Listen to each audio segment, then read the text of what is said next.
Welcome back. Toronto, Florida, round two. It is a round two series, and it is the second time these teams meet in the playoffs in 3 years. In 2023, Florida, who were considered an underdog going into the series, pulled off a 4-1 series victory over the Toronto Maple Leafs on their way to a Stanley Cup final. Of course, last year they won the Stanley Cup. Now, I'm wearing Florida because I do think Florida is very likely to win this series. Whoever came out of that series between Tampa and Florida, I've been saying for a bit, yep, that's probably the team that goes to the final, and so I'm sticking with that. Toronto, though, had a very good regular season, 52-26-4 for 108 points. Regular season ended about 6 months ago, it feels like right now, right? Whereas Florida, 47-31-4 for 98 points. Florida did not play great hockey down the stretch, but they did have an interesting victory over the Toronto Maple Leafs not long before the season ended. But the regular season matchups, and these don't really matter a whole lot, but they're worthy of having on the board and discussing. Florida won 3 out of 4 matchups during the regular season. On November 27th, they won 5-1. March 13th, they won 3-2.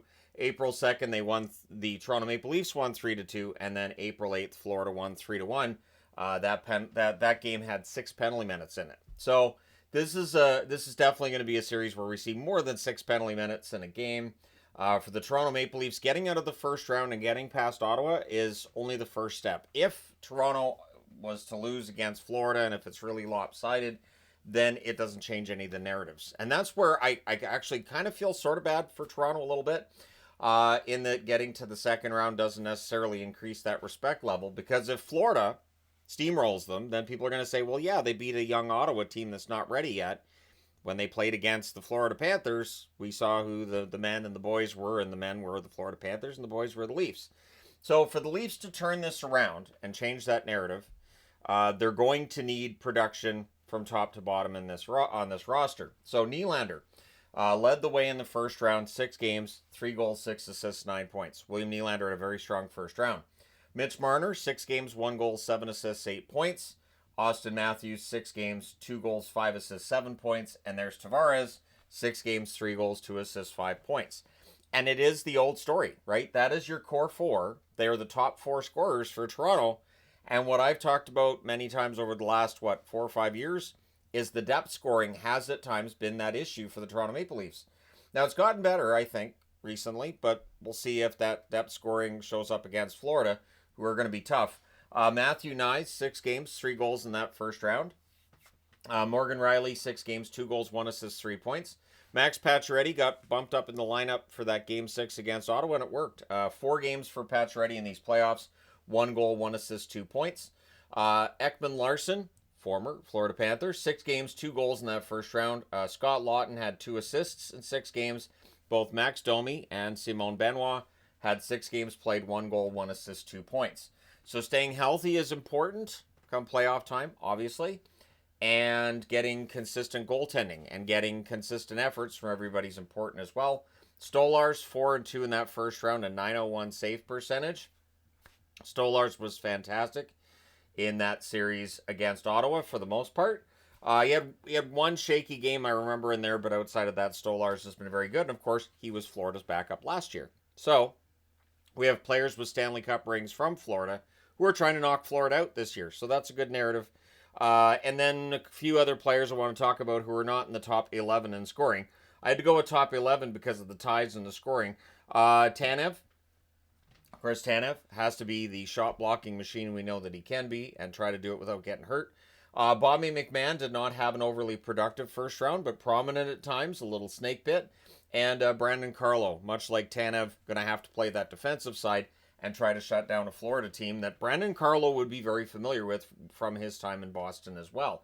Then you get to the Florida side of it. Sam Reinhart, the leading scorer in the first round, 5 games, 2 goals, 4 assists, 6 points.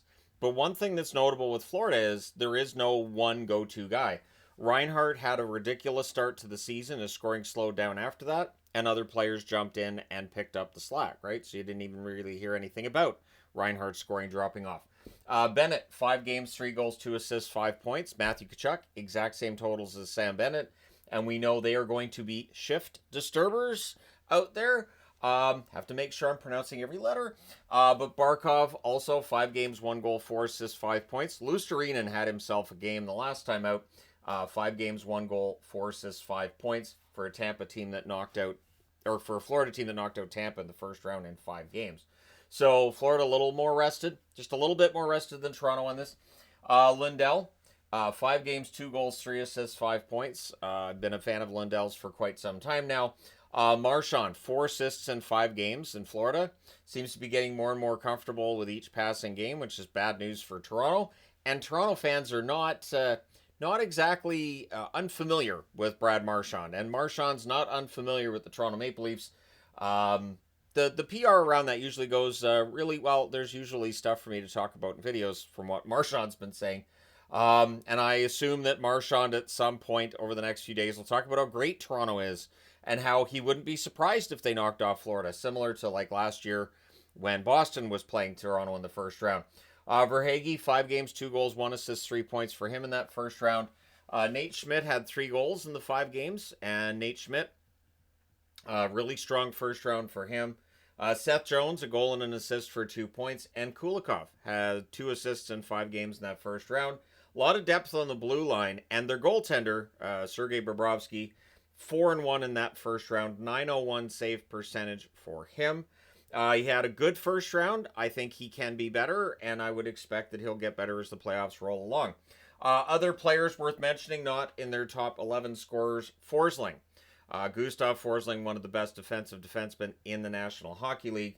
Evan Rodriguez, one of the best in terms of being that Swiss Army knife type that can play fourth line. He can play in your top 6 here and there too. He can do a little bit of everything. And Jesper Boquist was not productive in that first round, but Boquist has been a good depth player for Florida throughout the season. We'll see if maybe we get a big goal from him during this series. Now, looking at the stats from the first round, in terms of scoring, Florida, 3.8 goals scored per game versus the 3.17 scored per game by Toronto. Goals against also favors Florida. They allowed 2.4 goals per game against Tampa, whereas Toronto allowing 2.67 goals per game against Ottawa.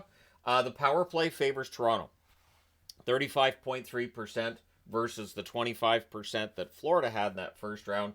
The penalty kill, that favors Florida, 88.9%. Tampa's power play was not allowed to get much going, and the penalty kill for Toronto, 80%. Shots per game, dramatic difference of sorts when it comes to the defensive side of it. I guess, well, not really dramatic. 25.6 shots per game for Florida versus 25.2 shots per game for Toronto. Shots against, a little bit of an edge for Florida with 22.4 shots against versus the 24 shots against for Toronto. So what that tells you is odds are this is going to be a series where there's probably not going to be a lot of high danger chances, probably a lot of defensive style of hockey for both teams, and maybe we'll see a low-scoring series and a lot of one-goal games. One thing that we do know from this season in the National Hockey League, a lot of one-goal games. There was a record amount of one-goal games during the regular season, and I would not be surprised if almost every game in this series is a one-goal game, or 1 goal plus the empty netter. Now, hits per 60 minutes, that's Florida's got the edge there at 43.4. It's a lot. Toronto, 32.03. And Toronto can throw some hits. Block shots per 60, 20.1 for Toronto, 16.8 for Florida. I do think that there's been a lot of talk about how, well, Florida's going to bully them out. I've already been seeing this, that Florida's, well, they're going to bully them out and they can't answer. Toronto absolutely can. This team's built a little bit different than previous seasons. There's definitely some sandpaper type players on this team. And so I don't think that it's just going to be a matter of Toronto getting bullied aside.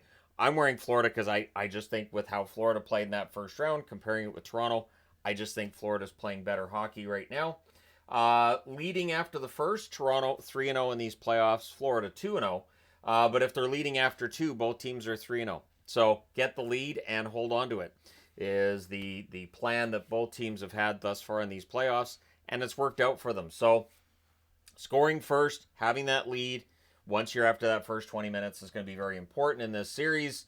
And then you get into the coaching side of it. Both coaches with Stanley Cup rings. Craig Berube from his time in St. Louis. Now Paul Maurice getting his with Florida last year, and Maurice wants another. And it does mean that we're now losing the great banter between John Cooper and Paul Maurice. But I mean, Berube's capable of it as well if he needs to. But at any rate, I do expect some good sound bites from Paul Maurice no matter what happens in this series. I'm hoping this series goes the full 7. I think that would be great. I would like to see not a Florida winning in 5.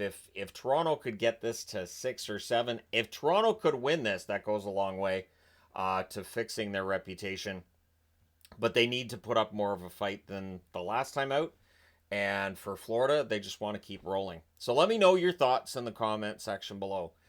Who do you think's going to win this matchup in the second round? Don't forget to hit like and subscribe in the event that you may not have done so thus far. But thank you guys so much for watching, for all your support. I'll say this too. I will be rooting for Toronto in this series. I think it would be great to see Toronto finally get to a conference final for the first time in a very long time. But Florida's pretty seasoned and they look pretty confident. Really, really difficult to stop. But let me know your thoughts. Thank you guys so much for all your support. I will talk to you again soon.